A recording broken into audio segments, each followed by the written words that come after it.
Et même si je ne vois pas de chemin tout tracé devant mes, à présent libre et racheté, j'ai choisi de te suivre à jamais. Et même si je ne vois pas de chemin tout tracé devant mes pas, je m'attends à toi.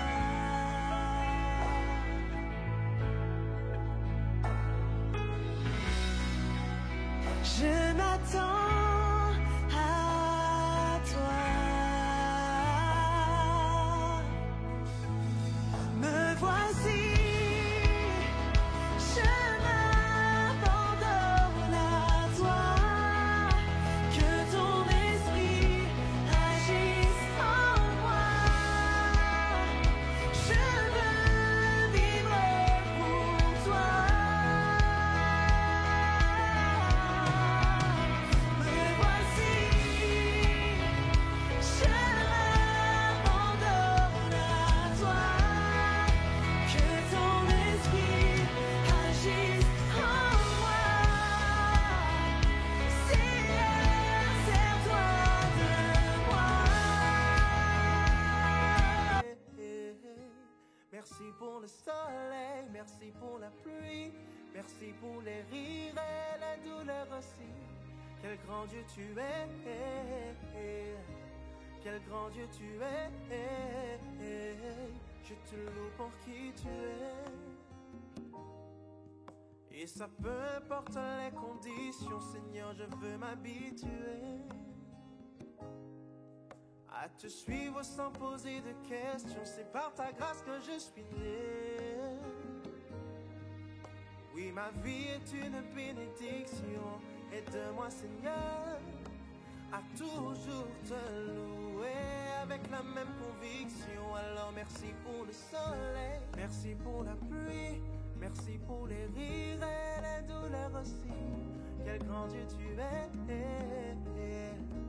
quel grand Dieu tu es. Merci pour le soleil, merci pour la pluie, merci pour les rires et les douleurs aussi. Quel grand Dieu tu es,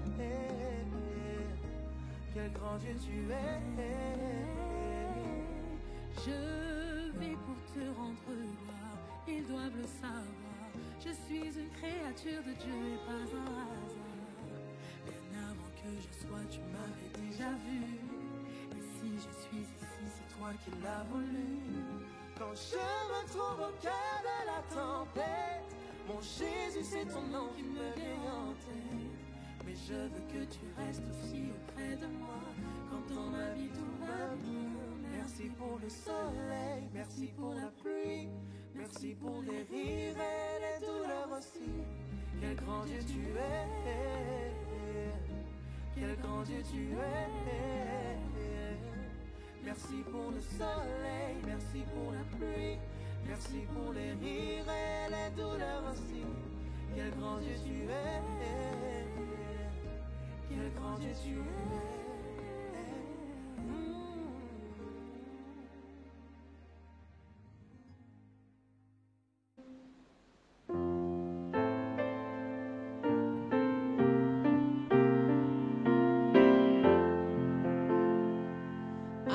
Astre divin, que ta clarté sereine entre le ciel et le pauvre pécheur. Jette un pont d'or unissant l'âme humaine à son auguste et puissant Créateur. Dieu de bonté, tourne vers nous ta face. En ce sabbat, bénis tous tes enfants.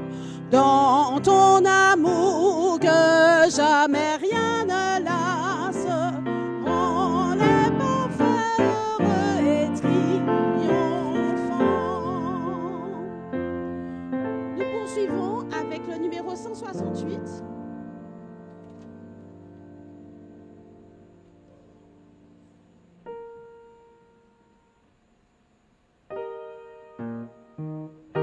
prendrons la première et la troisième strophe.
Je vous invite à vous lever et nous entendrons les paroles du numéro 32. Grand Dieu, nous te bénissons.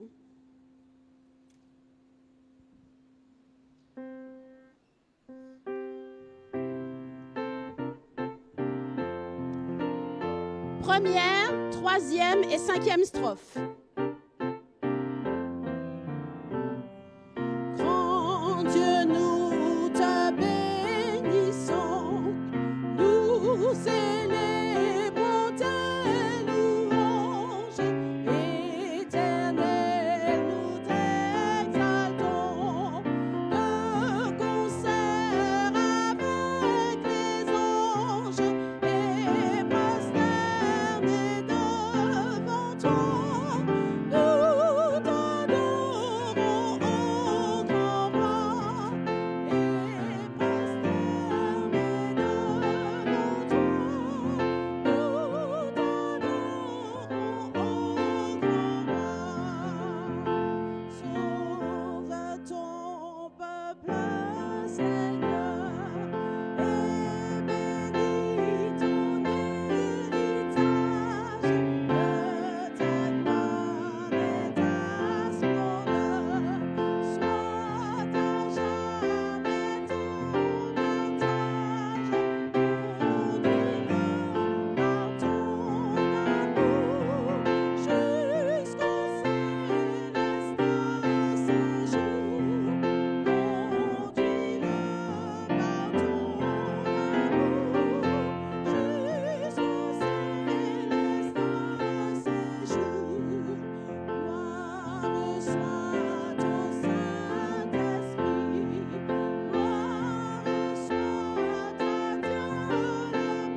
ensemble le psaume 92, le psaume du sabbat.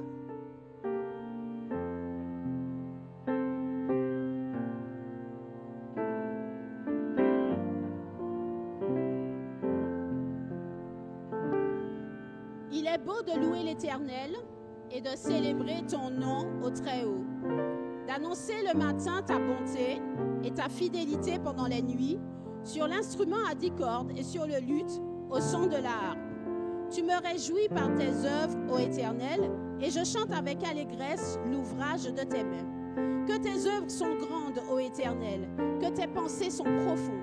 L'homme stupide n'y connaît rien et l'insensé n'y prend point garde.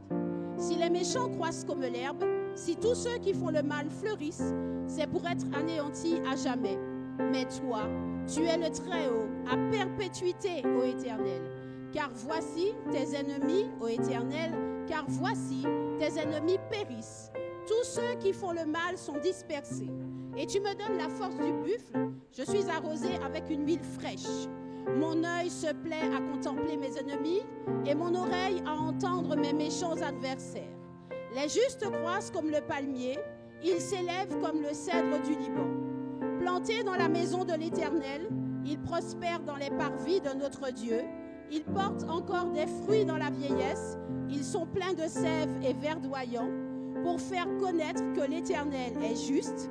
Il est mon rocher et il n'y a point en lui d'iniquité. Amen. Alors, avant la prière, j'ai l'insigne honneur de vous souhaiter à tous la bienvenue en ce soir pour ce séminaire comme une image. Alors, je souhaite aussi la bienvenue à nos internautes, à ceux qui nous regardent aussi derrière la caméra. Sentez-vous à l'aise et bonne soirée.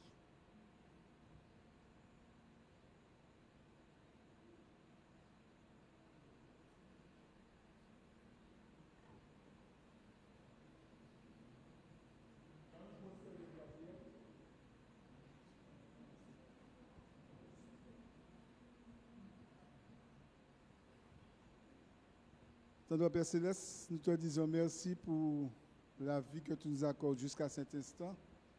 Merci pour cette semaine que tu nous as permis de passer. Merci pour ce sabbat que tu donnes.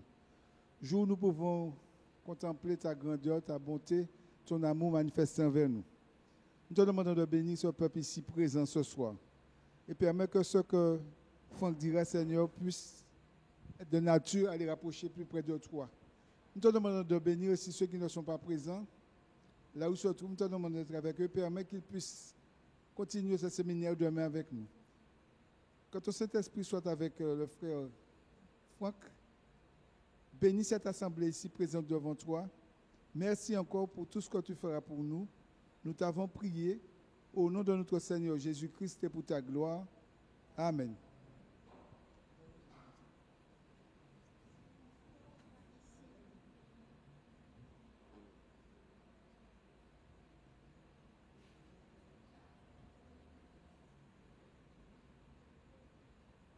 Chantons les paroles du numéro 133. C'est dans ta parole de vie.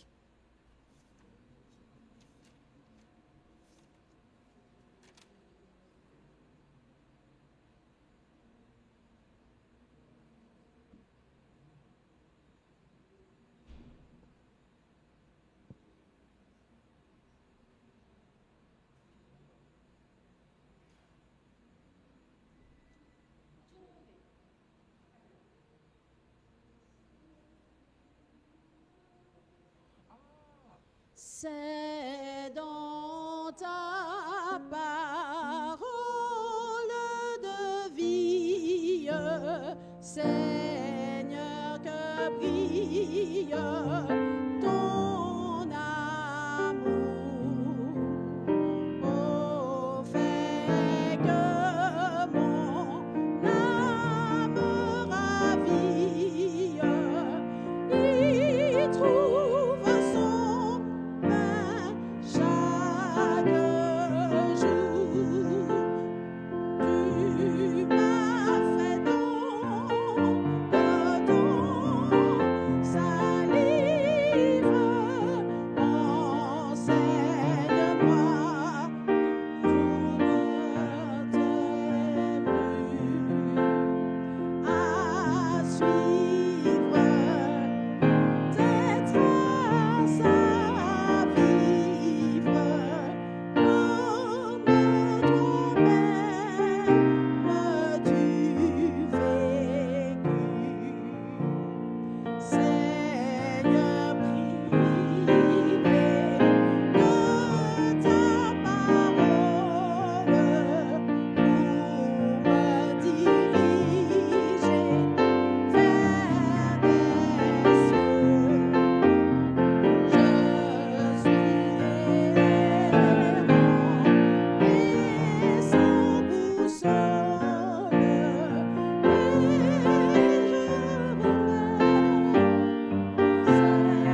Chers amis,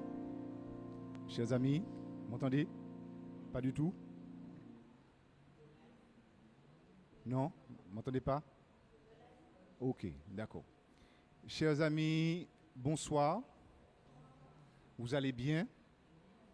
Bon, très bien. Eh bien, je vous souhaite un très très bon sabbat. Et je prie que... Je garde le micro. Je le garde quand même? Ok. Et je prie que ce moment que nous allons partager ensemble va nous faire du bien. Amen. Ok. Très bien. Alors, nous sommes ensemble. Oublions les petits soucis techniques, chers amis. La journée a comme par hasard été émaillée de beaucoup de soucis. Et je vous avoue que ce n'est pas dans les meilleures conditions que je me tiens devant vous ce soir. Nous allons prier et je vais demander à Dieu de rasséréner tout ça, de me ramener dans la paix, de nous donner les bonnes dispositions afin que nous puissions partager un tendre moment autour de sa parole. It's good? Je vous invite à incliner la tête et nous allons prier. Alors, ceux qui sont au fond, si vous voulez bien vous raccrocher, puisqu'on a le souci de micro.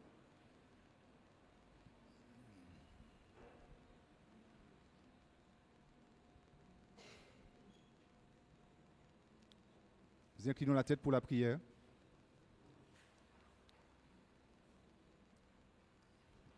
Merci infiniment, Père. Merci de tout notre cœur pour tout ce que tu fais pour chacun d'entre nous. Seigneur, en cet instant, nous avons besoin de ta paix. Tu vois les conditions auxquelles nous sommes soumis. Mais nous te prions simplement, Seigneur, d'humilier nos cœurs en cet instant et de nous réjouir par ta parole. Fais-nous du bien, Seigneur, nous te prions et accorde-nous un doux moment ensemble, un doux moment autour de ta parole. Instruis-nous, accorde-nous de comprendre, Seigneur, ce que tu as pour nous. Merci encore pour tes soins immenses au nom de Jésus. Amen. Amen.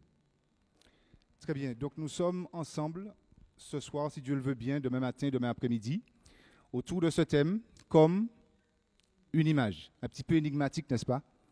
Hein? Mais qu'est-ce que c'est que ça? Mais qu'est-ce qu'il y a derrière? Bon, si ça a piqué la curiosité, je crois que le premier objectif, est tout à fait atteint. Alors, pourquoi une réflexion autour de l'image? Eh bien, il y a deux grandes raisons qui ont présidé à l'organisation de ce moment.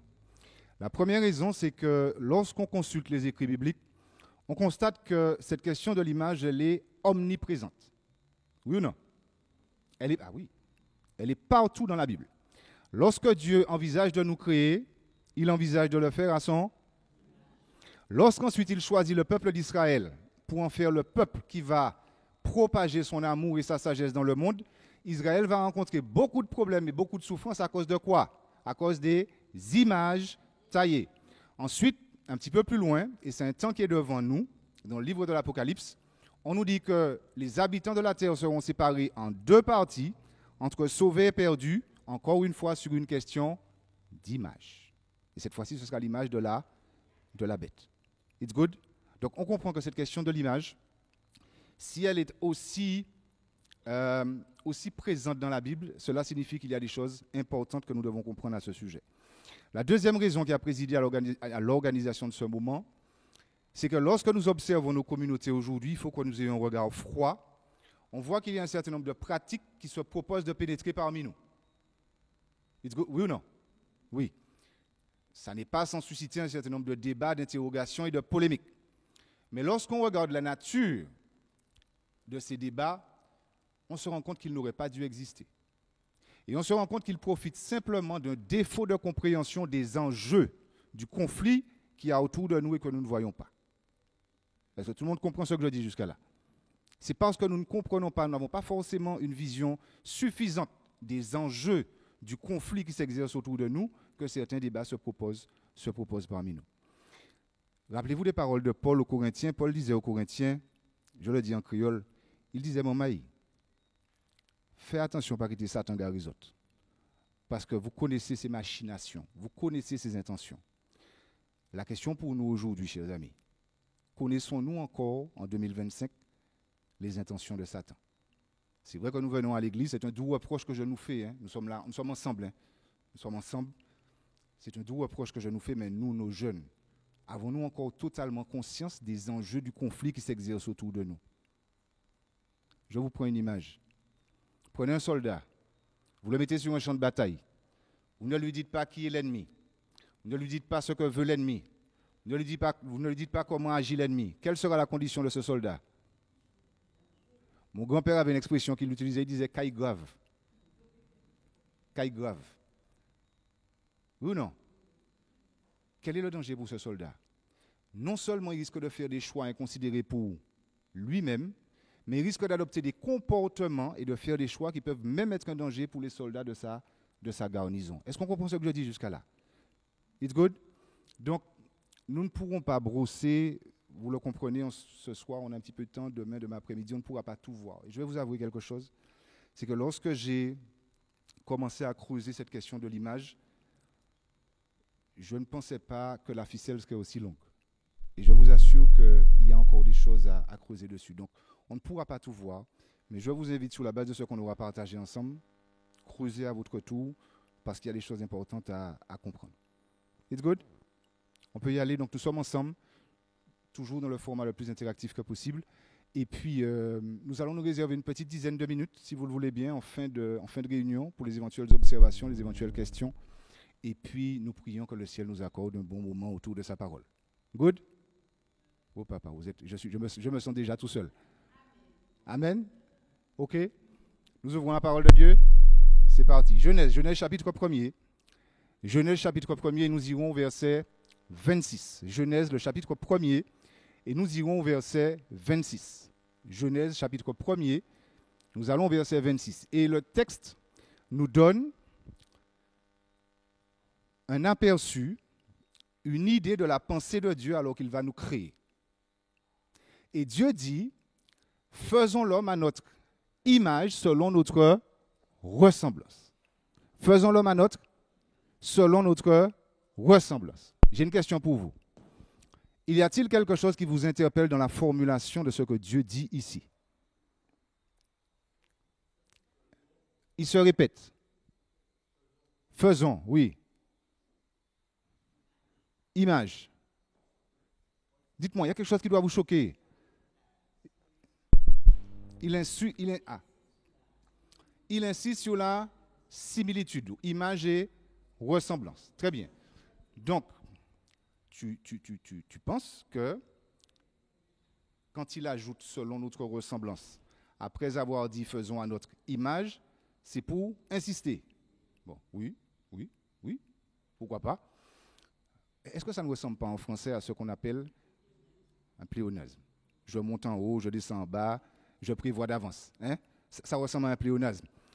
Est-ce que l'Éternel a pu faire un pléonasme? Alors on ne sait pas, peut-être que comme tu le dis, c'est juste une manière d'appuyer sur le fait que nous soyons à son image. Eh bien, pour comprendre pourquoi cette formulation, nous allons suivre un conseil de Jésus. Rappelez-vous que lorsque Jésus était en butte avec des difficultés avec ses contemporains, il avait coutume de dire au commencement, c'est-à-dire remonter pour comprendre l'origine des choses. C'est ce que nous allons faire avec ces deux mots, image et ressemblance. Et voici ce que nous trouvons quand nous cherchons la signification originelle du terme image. Alors, image, si on peut avoir la diapo, image, ce sera, alors c'est juste pour notre culture, hein, nous ne sommes pas là pour, nous ne sommes pas des grands Grecs, l'essentiel c'est que nous comprenions ce que Dieu a à nous dire ce soir. Tant mieux si ça participe à notre culture. Image, ce sera Tselem en hébreu et Eikon en grec. Ça ne vous rappelle rien le terme Eikon? Ah. Eikon qui a donné icône. Donc lorsque Dieu dit faisons l'homme à notre image, il dit faisons-le comme une icône. Allô? Faisons l'homme à notre image, faisons-le comme une icône. Et qu'est-ce que ça signifie? L'icône est un être, une personne, une figure qui va faire office de représentation dans laquelle quelqu'un, donc généralement Dieu, est vu. Pourquoi? Parce qu'il a sa ressemblance morale. Mes frères, vous êtes forts pour le moment. Je suis tout seul. C'est un être, une personne, une figure qui fait office de représentation dans laquelle quelqu'un est vu parce qu'il a sa ressemblance morale. OK? Donc, image, c'est être à la ressemblance morale. Voyons le second terme maintenant. Ressemblance. Ressemblance. Ressemblance, similitude de quoi? De forme, d'aspect et d'apparence. Donc lorsque Dieu dit, faisons l'homme à notre image et selon notre ressemblance, est-ce qu'il dit la même chose? Non. Il parle de deux choses complètement distinctes. Est-ce qu'on comprend ça? Les frères ne sont pas avec moi. Être à l'image de Dieu, c'est avoir son image morale, c'est-à-dire avoir ses valeurs, son caractère, son amour, sa bonté, toutes les belles choses du ciel. Tandis que être à sa ressemblance, c'est avoir la même forme, le même aspect et la même apparence. Que nous dit la Bible de l'apparence de Dieu? Dans les textes, personne ne l'a jamais vu, mais a-t-on des éléments dans la Bible qui nous permettent d'avoir une idée? De ses pieds. On parle de quoi encore? Quand on voit les visions d'Ésaïe, d'Ézéchiel ou alors sur le mont Sinaï. Alors, est-ce que notre corps tel qu'il est constitué, est-ce qu'il ressemble entre guillemets au corps de Dieu? Alors, on dit corps, on sait que Dieu est esprit, donc on ne peut pas parler de corps. Mais est-ce que notre forme, dans ce que nous lisons de la Bible, est-ce que nous avons sensiblement, visiblement la même forme? On parle des mains, on parle des pieds, on parle de sa ceinture. Donc, visiblement, nous avons effectivement hérité du même, la cuisse, etc. Très bien. Et puis, il y a un élément que nous avons vu, nous l'avons étudié récemment un sabbat après-midi. Quand on parle de l'apparence de Dieu, on sait que de Dieu se dégage une lumière, un rayonnement extraordinaire. Et on va y revenir tout à l'heure, parce que visiblement, nous aussi, nous avions ce rayonnement au départ. Maintenant, j'ai une autre question pour vous. Sommes-nous les seuls à avoir été créés à l'image et à la ressemblance de Dieu? À votre avis? Vous pensez? Vous pensez? Attention, vous êtes sûr? Ouvrons nos Bibles. Ézéchiel, chapitre 28. Ézéchiel, chapitre 28. Et nous allons lire les versets 12 à 17. Ézéchiel, chapitre 28, les versets 12 à 17. Ézéchiel, le chapitre 28, et nous lirons les versets 12 à 17.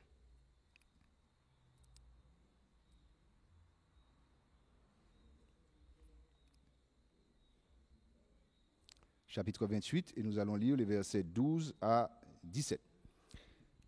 Fils de l'homme, dit le texte, prononce une complainte sur le roi de Tyr. Tu lui diras, ainsi parle le Seigneur l'Éternel, tu mettais le sceau à la perfection, tu étais plein de sagesse, parfait en beauté. Tu étais en Éden, le jardin de Dieu, tu étais couvert de toute espèce de pierres précieuses, de sardoine, de topaz, de diamant, de chrysolite, d'onyx, de jaspe, de saphir, d'escarboucle, d'émeraude et d'or. Tes tambourins et tes flûtes étaient à ton service, préparés pour le jour où tu fus créé. Tu étais un chérubin protecteur aux ailes déployées. Je t'avais placé et tu étais sur la sainte montagne de Dieu. Tu marchais au milieu des pierres étincelantes. Tu as été intègre dans tes voies depuis le jour où tu fus créé jusqu'à celui où l'iniquité a été trouvée chez toi. De qui parle le texte? Je parle à des gens qui sont en route vers l'éternité. Je parle à des gens qui lisent leur Bible. De qui parle le texte? Il parle de Lucifer. Rappelez-vous que tout à l'heure, nous avons dit que lorsque Dieu il nous a créés comment? À son image et à sa ressemblance. La question, c'est de savoir est-ce que nous avons été les seuls. Observons le verset 12. Que dit le verset 12? Fils de l'homme, prononce une complainte sur le roi de Tyr. Tu lui diras, ainsi parle le Seigneur l'Éternel, tu mettais le sceau à la perfection et tu étais comment? Plein de sagesse. La sagesse, c'est un attribut de qui? De Dieu. La sagesse est un attribut de Dieu.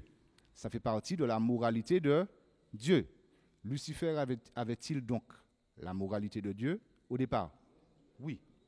Est-ce exagéré que de dire donc qu'il était une icône de Dieu? Non. Moralement, il était bien une icône de Dieu, c'est-à-dire un être à travers lequel Dieu était vu. It's good? Et c'est là qu'il faut qu'on commence à attacher nos ceintures. Qu'est-ce que ça signifie?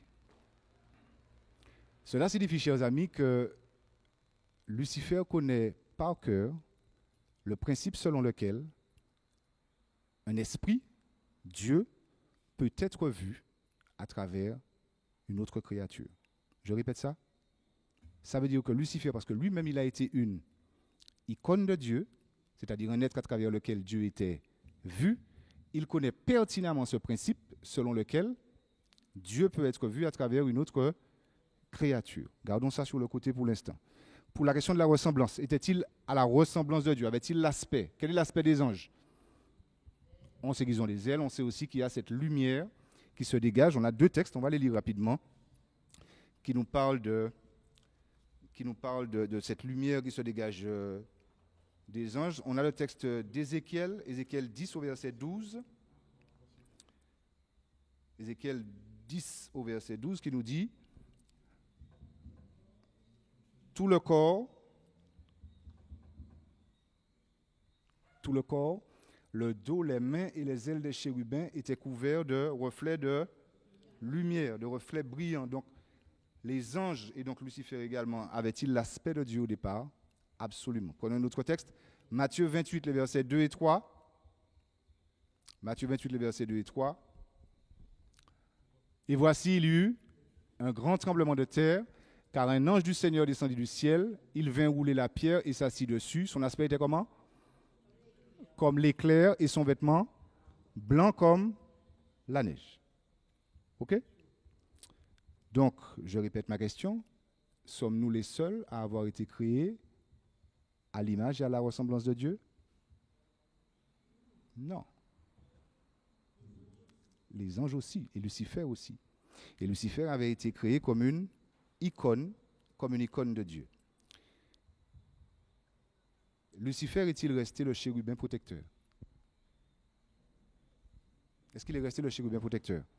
Non. Il est devenu Satan l'adversaire. Regardons un aperçu de sa pensée dans le texte d'Ésaïe, Ésaïe 14 au verset 14. Ésaïe 14 au verset 14. C'est un texte qu'on le connaît. Je monterai au sommet des nues, je serai semblable au... Je monterai au sommet des nues, je serai semblable au très haut. Bien. J'aimerais que vous m'aidiez à récapituler. Alors, je ne sais pas si on a été clair jusqu'à maintenant. J'aimerais que vous m'aidiez à récapituler tout ce qu'on a vu jusqu'à maintenant. Quand Dieu nous crée, il nous crée suivant 2 piliers. Il nous crée à son et à sa. On a dit que l'image, c'est avoir sa ressemblance morale. Tandis que la ressemblance, c'est avoir sa forme. Quoi d'autre? Son aspect, okay, son apparence. Mais on a vu qu'avant nous, Lucifer avait été créé sur le même principe. Maintenant, j'ai besoin que vous me fassiez émerger une question grave, une question qui nous concerne personnellement. Le texte nous dit que Lucifer perd la tête. Dorénavant, il se prend pour Dieu. Nous avons vu que lorsque Dieu crée l'homme comment? À son et à sa. Quel est le risque, mes chers amis? Si Dieu crée à son image et à sa ressemblance, et que dorénavant ce monsieur se prend pour Dieu, quel est le risque? Qu'est-il très probablement passé par sa tête? Il y a des gens qui dorment déjà, La semaine a été difficile, je sais, restez avec moi. Aidez-moi. Il se prend pour Dieu dorénavant. Et lorsque Dieu crée à son image et à sa ressemblance. Quelle idée?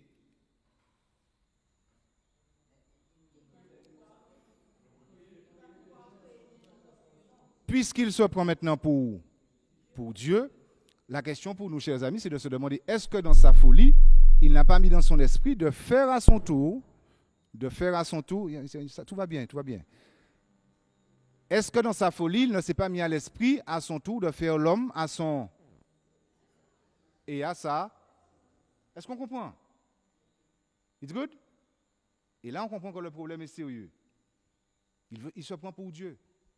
Dieu crée à l'image et à la ressemblance. Si bon Dieu a fait à l'image et à la ressemblance, si moi-même c'est bon Dieu, tu comprends? Puisque comme c'est un privilège divin de faire à l'image et à la ressemblance, est-ce qu'il ne s'est pas mis ça dans l'esprit? Ça va jusqu'à là? Très bien. On va vérifier si effectivement ce monsieur ne s'est pas mis ça dans l'esprit. Prenons le texte de Genèse. Mes chers amis, je vous demande si ça va. Si ça ne va pas, vous me dites, on reprend. Nous sommes ensemble, nous ne sommes pas pressés. De toute façon, c'est sabbat aujourd'hui, n'est-ce pas? On peut être là jusqu'à 6 heures du matin? Oui? Bon, je vois des gens qui sourient avec un sourire jaune. Marie-Alice n'est pas d'accord avec ça. Pas 6 heures du matin, quand même pas. Bon, allez, plus sérieusement. Mais mes chers amis, je vous sens crispé pour le moment. La semaine a été dure. Attentif. C'est bien. Très bien. Très attentif. OK, it's good. Alors, nous posons cette question. Est-ce que dans sa folie, il ne s'est pas mis en tête de faire l'homme à son image morale et peut-être même à sa ressemblance? Et nous... Marie-Alice me dit transformer. Je ne sais pas, Marie-Alice. On va voir ce que dit la Bible. Enfin, pas faire, Marie-Alice dit, enfin pas faire puisque l'homme est déjà créé. Effectivement, il ne pourra pas le refaire entièrement, je suis d'accord avec toi.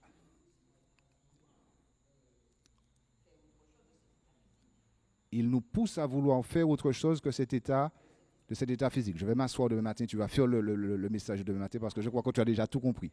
Très bien. Alors, plus sérieusement, Genèse au chapitre 3, et nous allons lire le verset 4.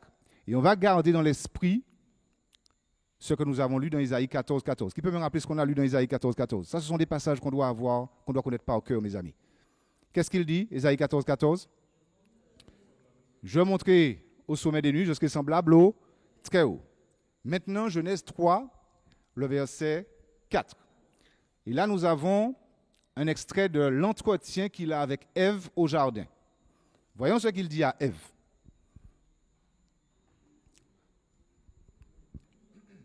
Alors le serpent dit à la femme, vous ne mourrez point, mais le jour où vous en mangerez, vos yeux s'ouvriront et vous serez comment? Comme des dieux. Il n'y a rien qui vous interpelle, Jack? Dis-moi. Est-ce qu'il y a quelque chose qui vous interpelle entre sa pensée dans Isaïe 14, 14 et ce qu'il dit à Ève ici? Oui. Vous serez comme des dieux. Mais encore, qu'est-ce qui vous interpelle? Et là, j'ai besoin qu'on arrive à extraire une vérité extrêmement importante. À vouloir? Il les invite à vouloir devenir comme Dieu. Je suis d'accord. Il faut qu'on creuse davantage. Ah, j'ai entendu quelque chose. Pourquoi comme lui?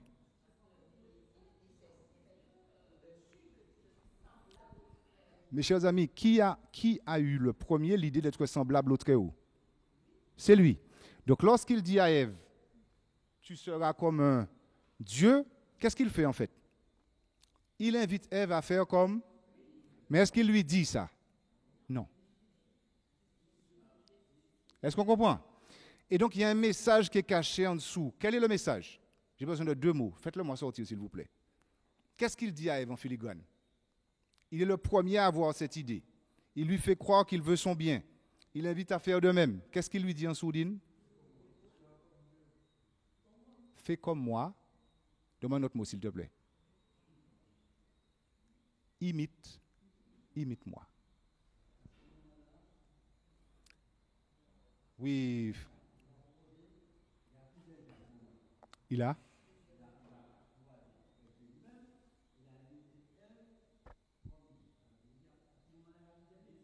Il y a plusieurs dieux, absolument. Absolument. Donc lorsqu'il dit à Ève, tu seras comme une déesse, il se cache bien de lui dire qu'il a été le premier à avoir cette pensée-là. Donc ce qu'il lui dit en filigrane, il lui dit, eh bien, fais comme tu le dis très justement, Jack, fais comme moi, imite-moi. Et nous allons en profiter, chers amis, pour réajuster une définition parfois hasardeuse que nous avons de l'adoration. Ici, dans le livre de Genèse, il passe par le serpent pour se faire imiter. Oui ou non? OK? Dans le livre de l'Apocalypse, donc dans un temps qui est devant nous et qui a déjà même commencé, nous allons en parler certainement demain après-midi si Dieu le veut. Dans un temps qui est devant nous, on voit qu'il va passer par la bête pour se faire adorer. Le principe est le même. Chers amis, ce qu'il faut que nous comprenions, c'est que adorer, c'est chercher à imiter. Ah oui. Adorer, c'est chercher à ressembler à. C'est chercher à imiter. OK? Parce que souvent dans notre langage un petit peu spirituel, nous parlons de l'adoration comme le moment que nous venons passer ici le sabbat matin. Mais mes chers amis, si pendant la semaine, je cherche à ressembler à autre chose ou à quelqu'un d'autre que Dieu, quel est le sens du moment de culte que je viens passer ici? Est-ce qu'on comprend ce que je dis? Je suis tout seul. Je reprends? OK. Adorer, c'est, on l'a vu au moyen de ce que Jack nous disait, adorer, c'est imiter. Adorer, c'est chercher à ressembler à.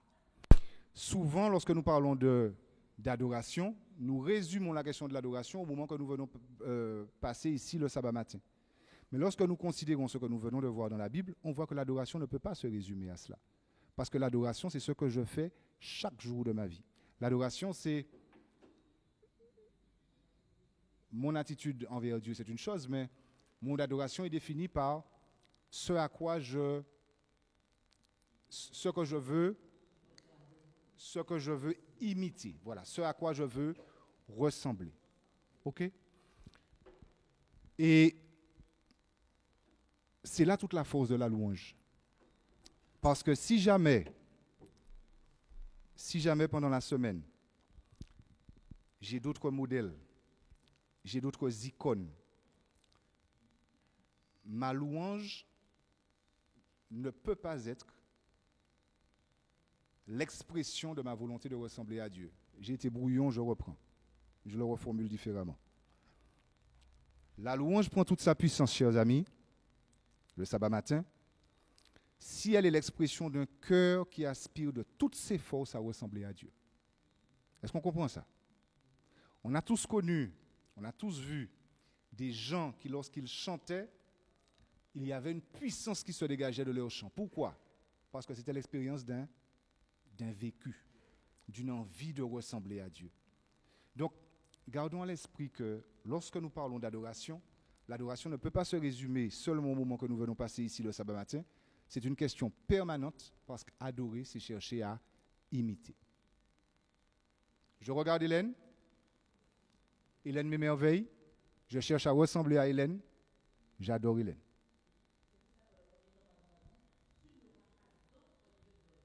Tu n'auras pas d'autre Dieu devant ma face. OK? Je suis en permanence sur les réseaux. Je passe beaucoup de temps avec les influenceurs, à telle enseigne que, consciemment ou pas, je cherche à leur ressembler. Mes chers amis, j'adore les influenceurs. OK? On est d'accord? C'est clair pour tout le monde? Très bien.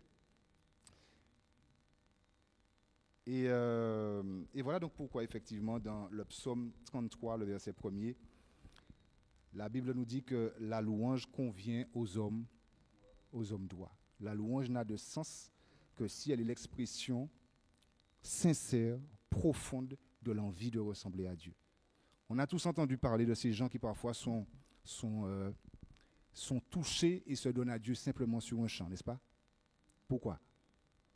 Parce que les gens qui exécutaient ce chant-là, ils transmettaient dans leur chant l'expérience qu'ils vivent dans cette soif de ressembler à Dieu. Peut-être ne sont-ils pas parfaits, hein? Ils ne sont pas parfaits.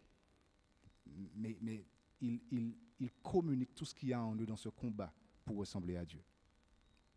Très bien. Alors, on va maintenant regarder le tableau global. Nous avons dit que lorsque Dieu crée Lucifer, il le crée à son image et à sa ressemblance. Lorsqu'il nous crée, il nous crée aussi à son image et à sa ressemblance. Lorsque Satan perd la tête et qu'il veut se faire Dieu, il perd l'image morale de Dieu. Oui ou non? Oui. est-ce qu'il garde l'apparence? Est-ce qu'il garde l'éclat? Est-ce que vous êtes sûr? Est-ce qu'il garde l'éclat, le rayonnement lumineux? À votre avis?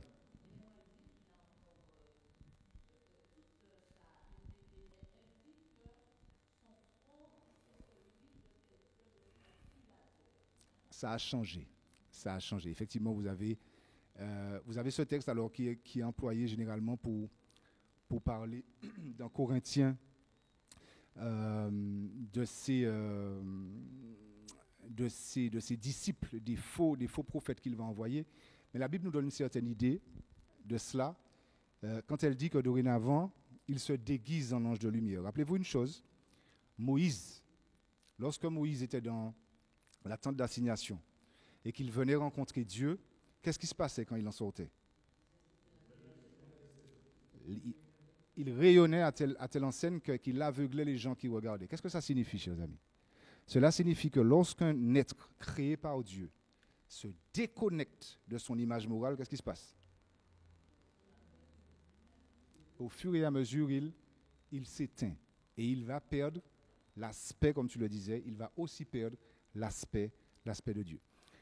Il y a environ une vingtaine d'années, j'ai vu apparaître un mensonge puissant parmi nos jeunes. On va y revenir certainement demain si Dieu le veut. C'est le mensonge selon lequel on peut déconnecter les valeurs profondes d'un individu et son apparence. Je reprends ça. J'ai vu un mensonge apparaître il y a environ une vingtaine d'années. C'est celui qui consiste, et le diable est fort, c'est celui qui consiste à faire croire qu'on peut déconnecter les valeurs profondes d'un individu de son apparence. Je me souviens que c'était le début. Les garçons commençaient effectivement à se natter, les piquants, etc. Et quand on discutait avec eux, on leur disait, mais tu compromets ton avenir, mon vieux, parce que tu vas donner de toi une mauvaise image, et il faut que tu fasses attention parce que tu risques finalement de te retrouver dans des difficultés par rapport à cela. Et les jeunes répondaient, mais non, monsieur, ça n'est pas parce que je ressemble à ça que je suis ça. Hein? Vous avez déjà entendu ça, non? Mes amis, lorsqu'on considère ce que nous voyons dans la Bible ici, est-ce que c'est possible? Non, ce n'est pas possible. Parce que les valeurs d'un individu vont se manifester dans son apparence. OK? Alors, je disais donc, Satan va perdre l'image morale de Dieu, il va perdre son apparence, et on va voir qu'il viendra ensuite faire la proposition à Ève, elle aussi de devenir une déesse. Qu'arrive-t-il à Ève? Elle perd aussi l'image. Elle perd aussi l'image morale de Dieu, et elle perd aussi sa robe de lumière, elle se retrouve nue. Qu'est-ce que ça signifie? Deux leçons à tirer de cela. La première, c'est que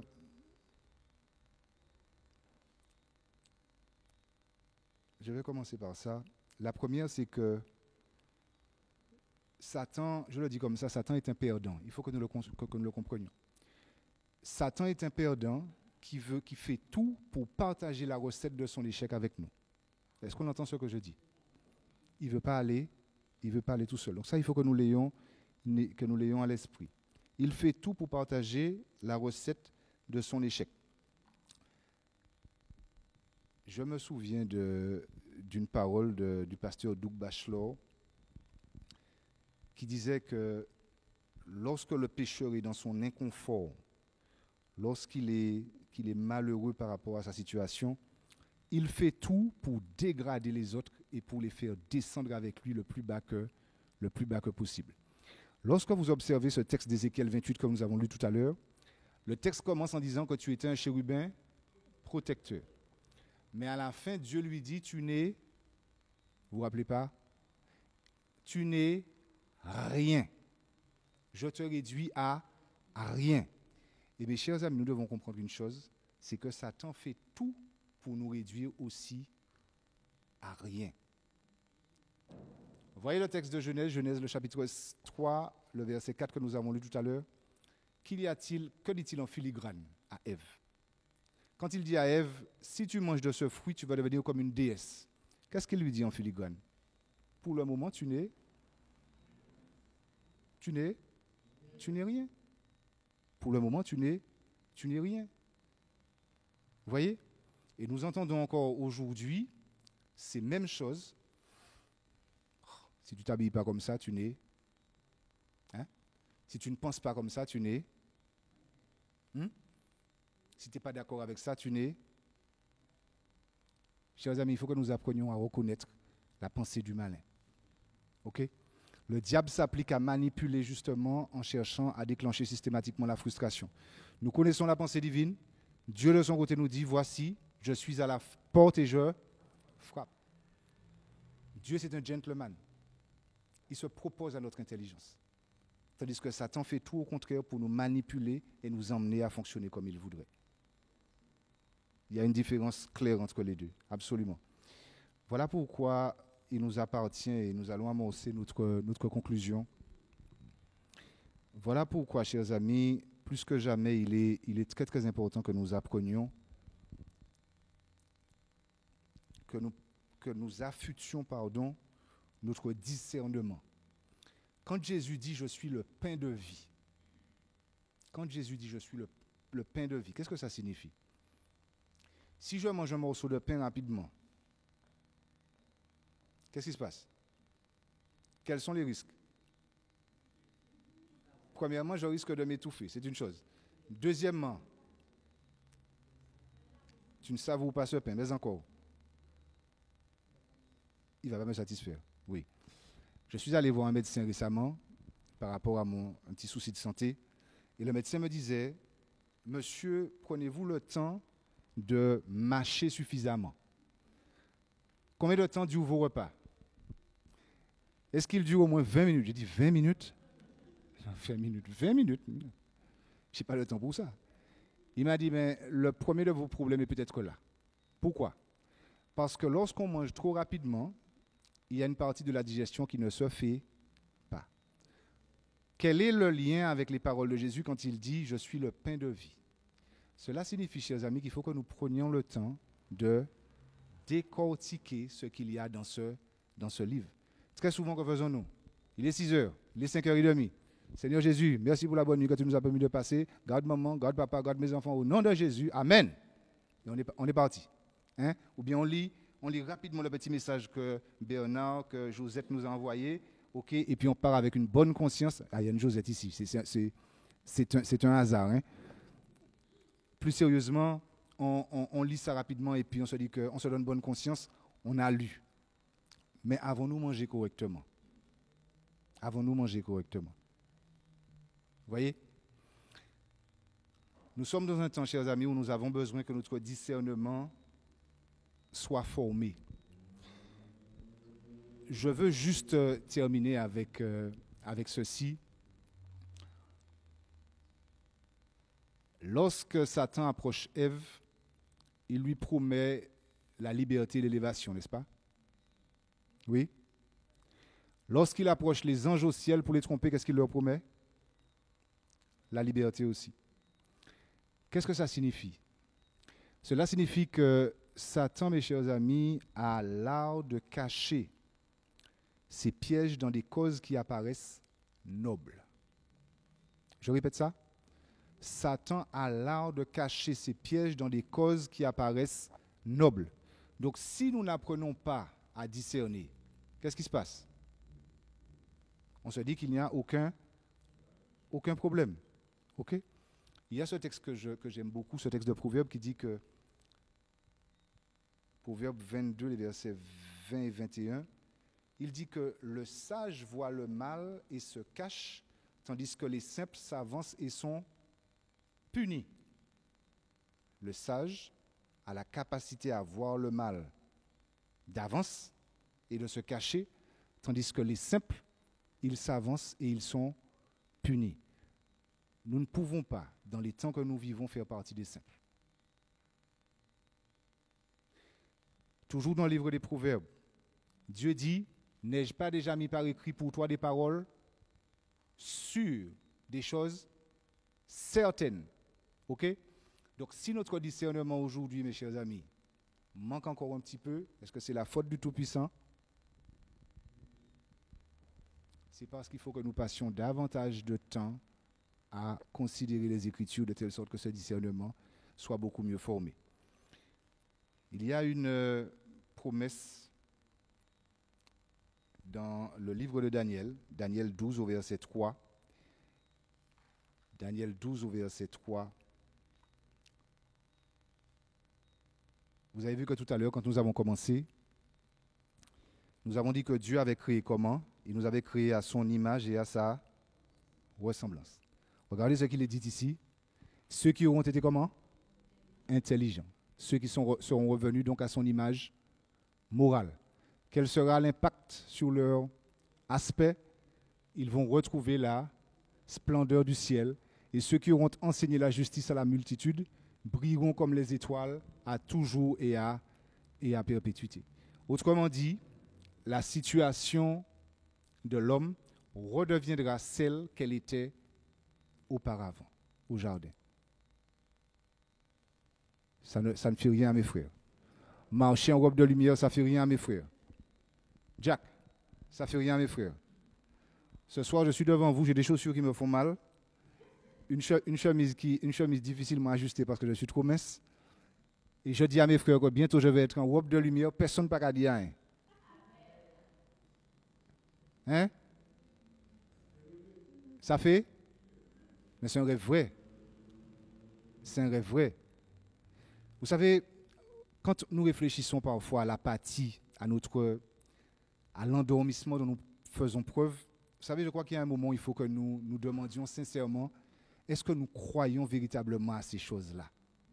Est-ce que nous croyons vraiment un jour, quand Dieu dit, ceux qui auront été intelligents vont briller comme la splendeur du ciel, est-ce que nous croyons vraiment à ces choses-là?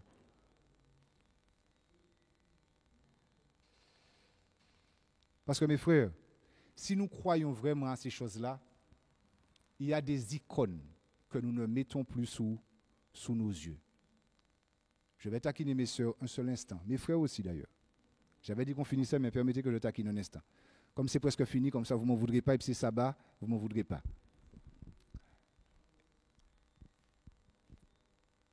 Le diable s'attache à placer des icônes sous nos yeux. Ça, vous l'avez compris. OK? Alors l'objectif, ce n'est pas de se dire, tu as 100 icônes de Satan. C'est pas ça.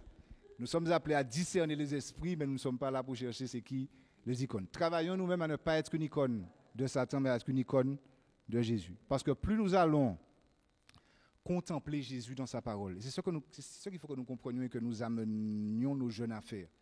Plus nous allons lire cette parole, plus nous allons la décortiquer, plus la mentalité de Dieu va nous pénétrer et plus nous allons revenir à cette image. Et c'est ce qui va nous préparer bientôt à retrouver la robe de lumière.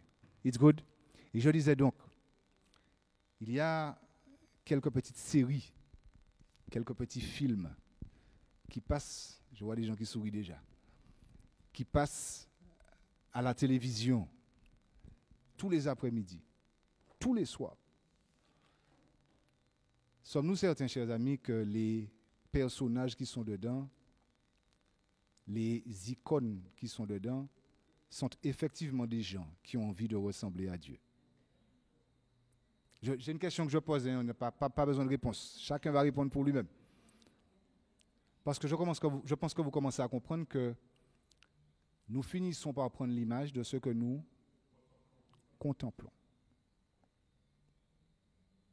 Et si mon désir, c'est un jour de marcher en robe de lumière, mes chers amis, il y a des choses que je ne voudrais plus mettre sous mes yeux. Mon frère, vas-y, tu peux.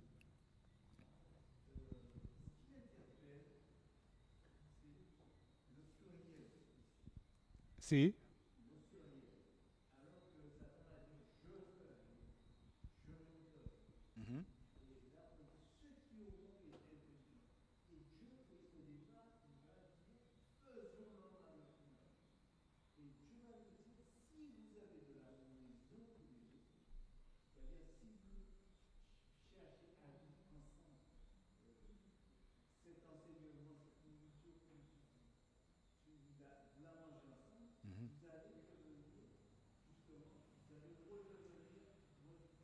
vous allez retrouver votre image en vous.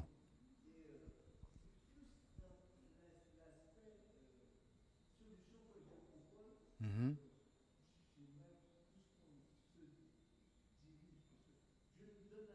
Mhm.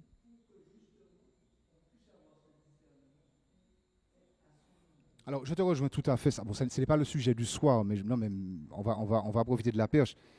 Euh, de toute manière, il y a une chose qui est claire. Madame White en parle. Elle dit que dans les derniers temps, la ferveur du temps apostolique va revenir. C'est-à-dire que les événements seront tels que tous ceux qui croient sincèrement en l'éternité vont se regrouper pour étudier comme on n'a jamais étudié. Donc, pour le moment, tout va bien. Bon, on fait un petit peu comme on veut. Mais de toute manière, avec ou sans nous, ça va revenir. Alors, c'est très très bien que tu en parles et c'est peut-être une porte à ouvrir. Alors, j'ai un ami qui disait que lorsqu'on constate un problème, ça veut dire qu'on a une partie de la solution. Tu m'excuses, je te charge un petit peu, mais ça veut dire qu'il faut peut-être que tu pries et peut-être que tu seras une force pour emmener justement ce mouvement-là dans l'étude.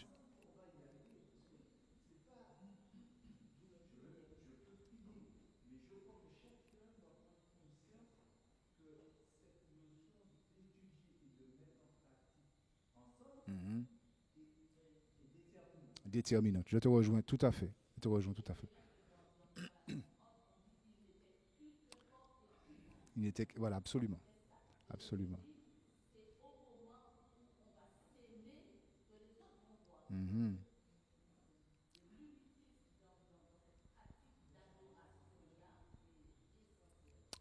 L'unité est essentielle effectivement dans cette pratique.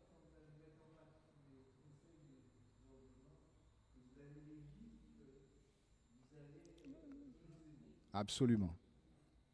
Alors je répète, puisque ceux qui sont de l'autre côté de la caméra n'ont pas entendu, c'est effectivement quand vous allez mettre en pratique mes conseils que va grandir l'amour entre vous, que va grandir l'intelligence entre vous. Et c'est là effectivement que ceux qui sont à l'extérieur comprendront qu'il y a quelque chose qui est en train de se préparer. Je suis fidèle à ta pensée? Ok, très bien. Chers amis, nous arrivons au bout de notre moment. Je vous propose juste de récapituler pour garder nos idées fraîches pour demain. Quand Dieu nous crée à son image et à sa ressemblance. Son image, c'est son caractère, ses valeurs, mais il nous donne aussi son apparence. Quand il crée Lucifer, donc bien avant nous, il le crée suivant le même principe. Image, ressemblance. La particularité, c'est que Satan a été une icône de Dieu. Il connaît ce principe et il sait que Dieu peut être vu à travers ses créatures. Nous l'avons vu tout à l'heure. A-t-il essayé d'emmener l'homme à son image morale? Oui. A-t-il réussi? Malheureusement, oui. Mais nous pouvons remercier le ciel. Jésus est venu. Et nous avons cette parole, comme nous le disions tout à l'heure, pour nous permettre de revenir à l'image morale de Dieu. La question maintenant en suspens. Il a réussi malheureusement son coup en emmenant l'homme à son image morale. La question, c'est que, la seconde question, c'est est-ce que dans sa folie, il est allé aussi à chercher à emmener l'homme à sa ressemblance, à son aspect. Et ça, c'est demain, si Dieu veut, qu'on va répondre à cette question-là.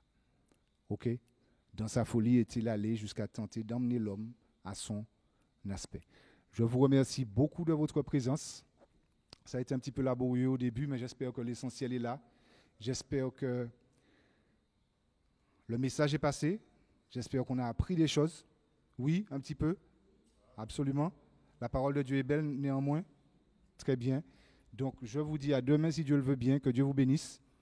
Et je laisse donc la parole à Alicia. Que Dieu vous bénisse.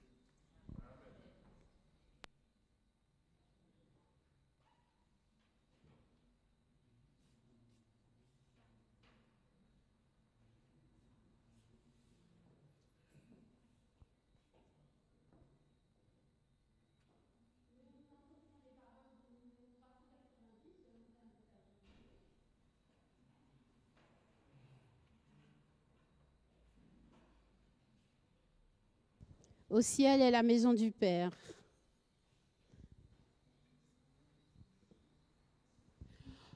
Au ciel est la maison du Père, étincelante de de beauté, tout en elle est gloire et lumière, ineffable félicité. Vers le ciel, nous marchons vers le ciel. C'est au ciel qu'est notre héritage éternel. Là, le bonheur est sans mélange. Là, le péché ne règne plus. C'est l'amour et c'est la louange. C'est la présence de Jésus. Vers le ciel, nous marchons vers le ciel. C'est au ciel que notre héritage éternel. Dans nos fatigues sur la terre, dans nos combats et nos douleurs, c'est toi, douce maison du Père, que cherchent nos yeux et nos cœurs. Vers le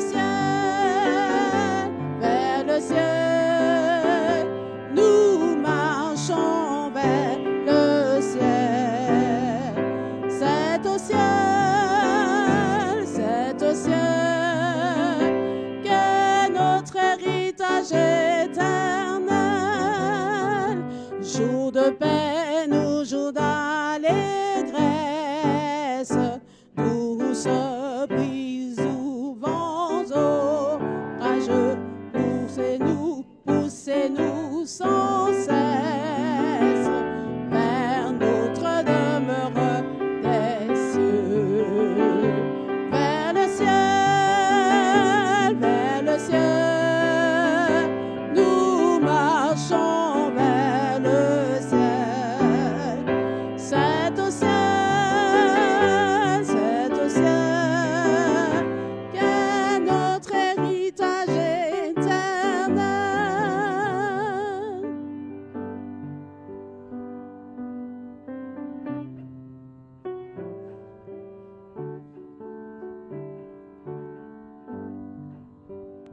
Je vous invite à incliner la tête pour la prière. Merci infiniment, Père, pour tes bontés. Merci, Seigneur, pour ces choses que tu nous as données de partager. Tout n'a peut-être pas été parfait, Seigneur, mais c'est toi qui instruis alors que ces choses, nous te prions, participent à notre fortification, à notre compréhension de ce qui se joue autour de nous. Aide-nous, Seigneur, à mieux comprendre combien tu es grand, combien tu es bon. Et aide-nous à comprendre, Seigneur, comment fonctionne le monde spirituel qui nous entoure. Nous te prions, Seigneur, de nous renvoyer en ta paix et de conduire ce sabbat qui s'ouvre.